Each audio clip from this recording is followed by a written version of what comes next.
ఆడపిల్లలు సమాజానికి మణిహారం, ఆడపిల్లలకు రక్షణ కల్పిద్దాం. వారి బంగారు భవిష్యత్తుకు పునాది వేద్దాం. స్వేచ్ఛాయుతమైన వాతావరణం, పౌష్టికాహారం అందించి వారి అభివృద్ధికి తోడ్పడదాం. ఆడపిల్లల్ని పుట్టదిద్దాం. ఆడపిల్లల్ని రక్షిద్దాం. ఆడపిల్లల్ని చదవనిద్దాం. ఆడపిల్లల్ని అన్ని రంగాలలో ప్రోత్సహిద్దాం. 18 సంవత్సరాలు నిండిన తర్వాతే వివాహం చేద్దాం.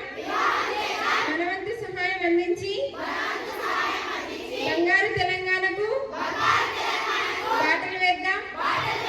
ఈ ప్రతిజ్ఞ నేను మనస్ఫూర్తిగా చేస్తున్న ప్రతిజ్ఞ. జై హింద్.